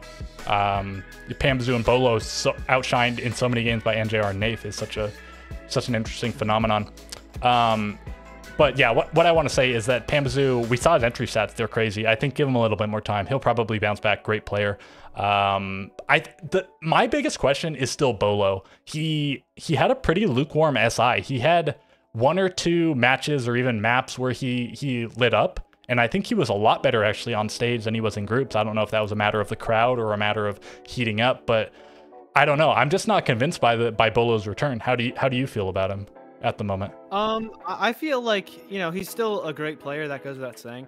But my thing with DZ is that, like, I don't know why, like, Bolo's been playing, like, a lot more supportive stuff, while Canadian gets allowed to play, like, flex, even bordering on frag, take the second most entry engagements on the team. That's the undroppable privilege. Yeah, exactly. That's like, you're the IGL. That's your system. Like, okay, I'm gonna go get in there, get information, comment to you guys, and like that's valid. That's a valid way of IGing. Like, of course it is, because Canadian's been doing it for a lot of his career, and he's succeeded off the back of it. But like, at a certain point, I'm just kind of like, I don't know, man. Like, I want to see Bolo like do Bolo things and like kind of get let off the leash. And I feel like Canadians picking up like Grim and Capitao, who, granted, still do have a lot of utility to play around, but have much more freedom than an Ace or, a Thatcher. Like, I feel like I've been seeing a lot of Bolo play through SI and through this stage as Ace was his most picked up. Like, it feels odd. Like, I understand the Solus on defense for Canadian. You put your smartest player on Solus. That's a generally accepted thing by this point. But, like, on attack, some of the roles I just feel like are a little off for me, and I would like to see them maybe experiment with it, because I could be wrong.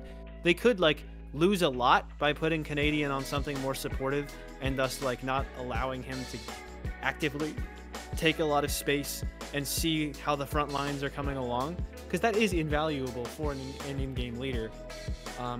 But yeah, at the same time, like it feels like the downside of putting your IGL, who like Canadian, maybe not to say that he's a bad shooter, he's pretty solid, but he's not up to par with some of the entries he's taken opening picks engagements with, where you're talking about like your Newers,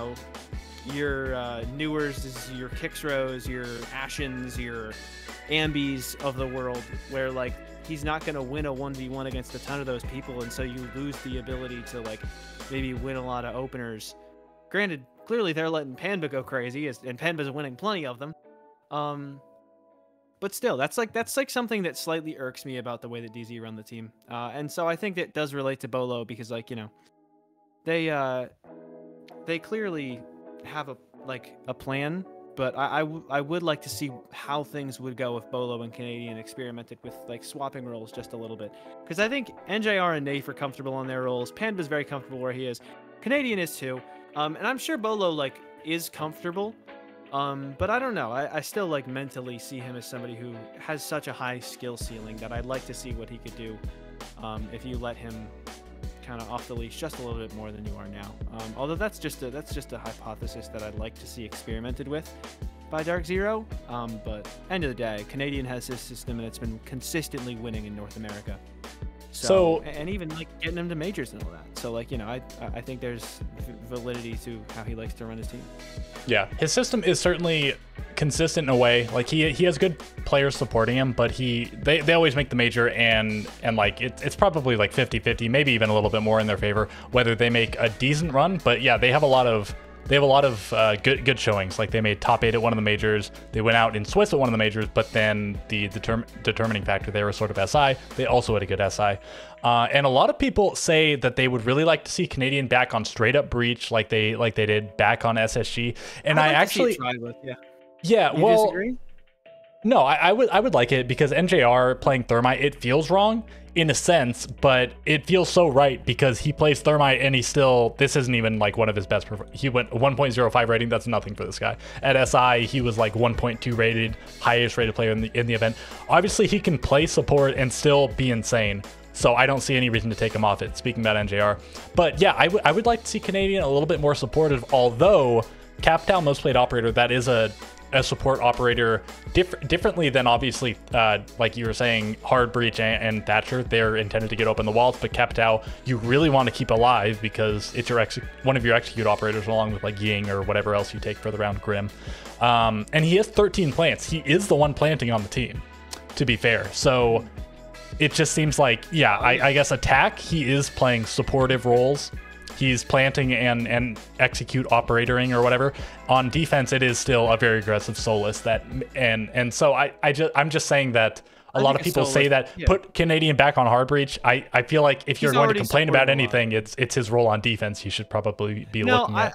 That's fair. More so. But I do think Solus, the thing about Solus in particular is you want someone who you know is great at communications, and IGLs on Solus is a very common thing.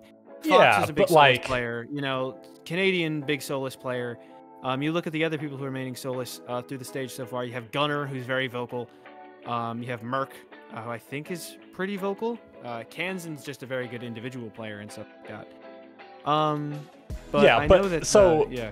You say you want your IGL and or your smartest player, but like you said, I think Gunner is very vocal on Beast Coast. I think Hot and Cold is the main IGL, but could Bolo not play Solus? Like I think from what I heard from like DZ comms and whatnot, Bolo could probably play it. I'm not 100% sure about how vocal the other three players are, but I feel like it doesn't have to be your IGL. You do need to make sure it's a vocal player, that's for sure. Like you don't want somebody quiet on Solus, but yeah, like Solus has to relay information, but where Solus plays, you are likely to get into a lot of gunfights, and you know, you probably want somebody who is both very gunfight capable and also very vocal. And Canadian, you know, he can shoot with the best of them, but on average, you know, even he's not a 50%. He might still win 40%, which isn't not, you know, it's a lot better than 5%, 10%, whatever, but it's still, you know, you want somebody who's at least at 50, I would say. You know, and far be it from us to say what needs to happen, but I just think a lot of people probably far be have it that from opinion. me to give Canadian aim training. That should never happen. He would get worse. But yeah, that's kind of like I do like that. I think that's a fun idea to propose, and I think it would be fun to see them try and experiment with something. And that goes back to what I was talking about with DZ way earlier. It's like I want to see them switch things up in terms of like the players if this system isn't working. I also think an acceptable alternative would be see how it works putting Canadian on like Hard Breach and Smoke. Like maybe not Smoke, he's never played Smoke, but like something to that degree, you know, get him where like an he's anchor. not like see how that works, how it works when he has to enable other people who, like you were talking about, instead of being 40% in terms of gunfights, are more 50-50, or like Panba, or like, you know, maybe closer to 60, you know, like how he would do enabling other people rather than having to do it himself. And I think part of it is just the, oh, well, you're the NA GOAT IGL privilege, you can do whatever you want and like drag us to a major, just like whatever it takes. But I do think it would be fun to see how it goes, and interesting as well, to see how things go if he was switched on to those roles. So I do really like that you brought that up. So my closing statements on Dark Zero, I would like to see more from Bolo, and as we were just saying, it could be related to the roles. Maybe he needs to be unleashed just a little bit more. Ace and Doc, I don't know, I guess Doc known as sort of a frag operator, but he's slow, and Ace has a great gun, but he also has duties that he needs to perform. It's not like a thermite, but it's still an Ace. And also one last thing I want to note, NJR he was really terrible in their first 3 or 4 games, which were also their worst games. So I do wonder if Dark Zero is a little bit over reliant on NJR. I think probably not too much. He's obviously great and one of the players that elevates them in some of their biggest matches, but I think it was probably just largely happenstance that those were his worst games and some of DZ's worst games. I just wanted to point that out. He was like abysmal the first 3 games. And okay, one last team to talk about. Let's talk about SSG, who you and I both had in first place, as opposed to the other 3 people that I was predicting with. This team just looked like they were going to be so good. Like I thought they were going to be crazy. Yeah, was going to be great. Give them more time together. Like I didn't see a single gap in this lineup. And then I really didn't get many great chances to get a look at them, so you would have more substantial info on this than me. I watched their game against Wildcard, which then it was later revealed that Wild counter-stratted themselves on Oregon specifically to counter exactly what they were expecting from Space Station, which was for Space Station to counter strat them. So big brain play from Meepy there. Okay, but like he said that, but like I don't know. It was cool at the time when he said that. Well, okay, didn't they play like literally their next game or two on Oregon and they got decimated by I don't remember who it was, they didn't, somebody else. Do the whole counter strat thing. When I was watching SSG, it felt like they had no idea what was going in that game, because I watched that game closely because I was like, wow, that's a significant result. Let me see what happened there. It felt like SSG were thrown for a loop by some pretty basic defenses and like one or two players trying to throw them off. And it did look like SSG, well, like with the context, granted, I was looking at it with hindsight, knowing that this was something that he had said, but it did look like there was a little bit of a, okay, this isn't at all what we were expecting. We have to suddenly like adjust on the fly. Yeah, I'm not calling him a liar. I am just like SSG. They lost versus M80. Admittedly, it was a close loss. They also lost to Los, also a close loss. So they were on a losing streak, and then they play against Wildcard, and they do get smoked, and you know, good for them. But then Wildcard very next game, they play Oregon again. You know, they don't think, all right, we've shown everything on Oregon, let's move on. They play Luminosity, who I think are also a pretty good Oregon team, but they get smoked, not as badly. It's still 7-3 though. They get smoked on the next game. I just think it says a little something. Like if Wildcard had that too. If Wildcard had gone on to their next, if they'd won this, even like a close game, a 7-5 and 8-6, whatever, I would have been convinced. But they kind of got smoked. So I don't know. The words kind of turned to dust a little bit. I'm not trying to call out Meepy or anything, but that's fair. It was a feels bad moment to me because he knows that SSG are really big into like counter stratting. He was like, okay, let's counter strat our own Oregon and then prepare for them to do that, because that's something they love to do. And that's, you know, fair play to him. He didn't really have that same luxury for Luminosity. I don't know if they had played Oregon up to that point in the season. I know they played a lot. They had, but they didn't. Not. No, they hadn't. That was their first time all season playing Oregon. They played it once in that week, and then they didn't play it again at all. Actually, they played it once. They didn't even play it in the playoffs. That's crazy. Huh, as long as I didn't miss anything, but.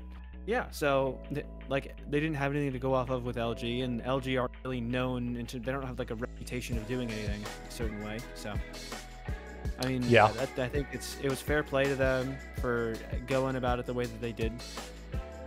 But I think overall, in terms of the whole stage, I can't really comment much on station. So I'm curious to see what you have to say. Coming into the playoffs, they had the two lowest rated players. So Yaga ended up at the bottom after playoffs, but coming into playoffs, it was Iconic and Forest were the two lowest rated players, which is kind of curious for the two lowest rated players to be on a team that still made playoffs. They were in 6th place, the bottom position in playoffs, but that's really brutal. Ashen was incredible, like lights out in round robin. He had maybe 1 or 2 bad games and 5 or 6 like incredible games, like not just good but great games. Dude goes 25-17. He is getting in there. But Forrest also, curiously, he had 1 fewer entry engagement than Ashton, and Forrest is known to do this in the past. On Astralis, he was getting in there a lot as the support player, as the bomb carrier, all of this. He would get in, he would frag, and still a lot of the times get the bomb down and whatnot. But the frags just weren't working out. -7, I mean, I guess it could be worse, but that's still one of the worst entry score lines in the league. Pretty tough. And then -32. Worst, I want to say. It's just or like third. Third, yeah. Is what was Canadian and then behind Ambi. Canadian and then, and Ambi. Behind Canadian and Ambi. Wow. 2 of the 3 were like IGLs. That's kind of funny. And yeah. So I mean, Forrest and Iconic ultimately just didn't show up, and it's especially disappointing for Iconic, his debut stage on SSG, his return to teaming with J9O and Forrest. But yeah, Ashton had generally a really good stage. J9O actually, I think, sort of surprisingly passing him up because of how good Ashton's stats were coming into the playoffs. But J9O has been the top rated player on this team like countless times. I think at SI and the 2 majors, he was the top rated. This stage, he was the top rated. I'm not sure about the stages last year, but he's like always on the top. And I don't know. I don't want to say like Bader. I think maybe a tiny bit. Like he might be a little bit of a stab hatter, but I'm not going to go too much into that. It is sort of similar to Newers and Diaz, because Ashen was like way above everyone on his team. J9O was close-ish. And then he fell off in the playoffs. Same thing with Newers, who was way above everybody. Diaz was close-ish. And then they like equalized, J90 even being above Ashen. But yeah, it just seemed like J90 and Ashen putting in really good performances most of the time, Fultz being reasonable, but Iconic and Forrest just not showing up as individuals ultimately. Like, I don't know if there's too much else to say about it.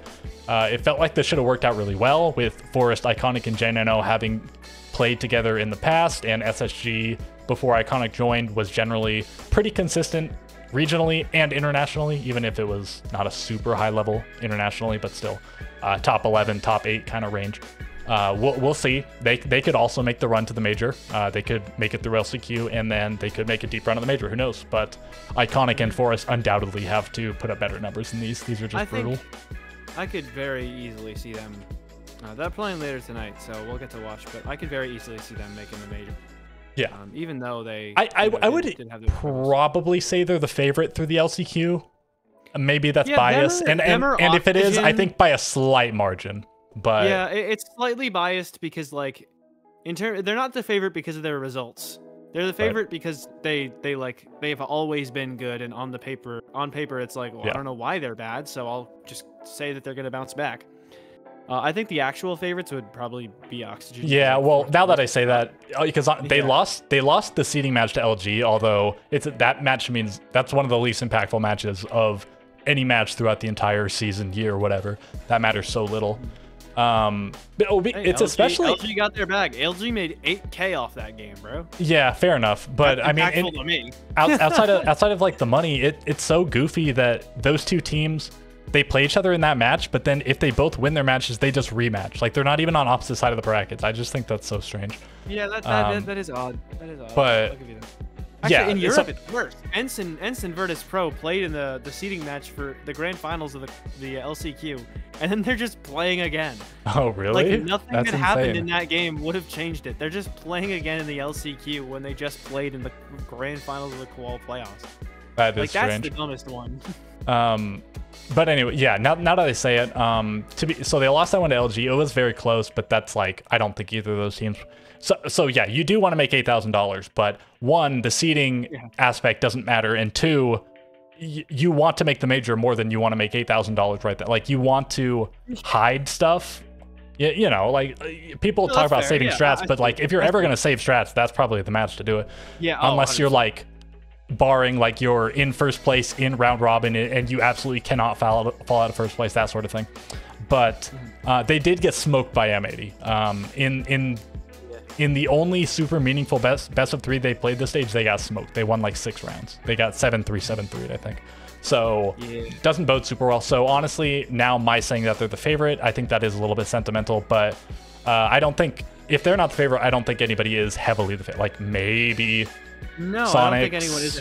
Grixer broke his shoulder or something. Oxygen fell off a cliff. I don't know. I don't know who is the favorite, really. I think it's a mix of like OXG, Sonics, and Space Station, because like they're always supposed to be that good.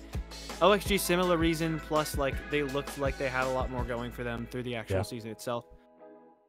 And I mean, that's just a matter of like, there's a lot of history that goes into that. But I mean, hey, there's only so much Siege that we've watched to go off of, and most of it was best of ones, where really anything can happen, and if you bring the other team to a map they're good enough at, you could very easily get upset. So, not to say that they're like it was all just like a fluke if you do well in round robin, but rather to say that, you know, like, you could very easily have a rough couple games, and then all of a sudden everyone's talking about how you have collapsed and you had a disaster of a stage, you know, like. I do think that that could be a factor for Space Station, just by thinking about it narratively.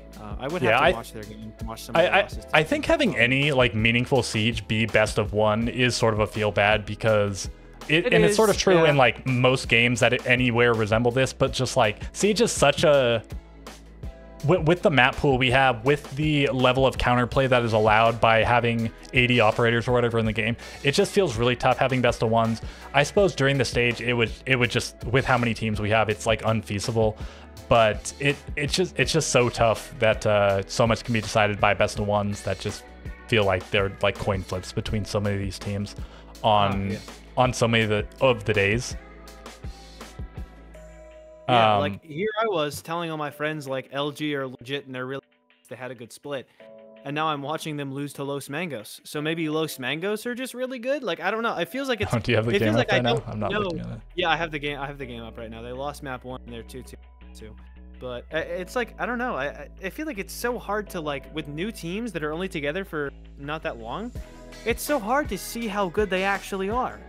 Because like it's just best of ones, and like you think they're gonna be good. They get into a best of 3. They have 1 or 2 rough ones, and all of a sudden you're losing to Los Mangos, and maybe Los Mangos are just.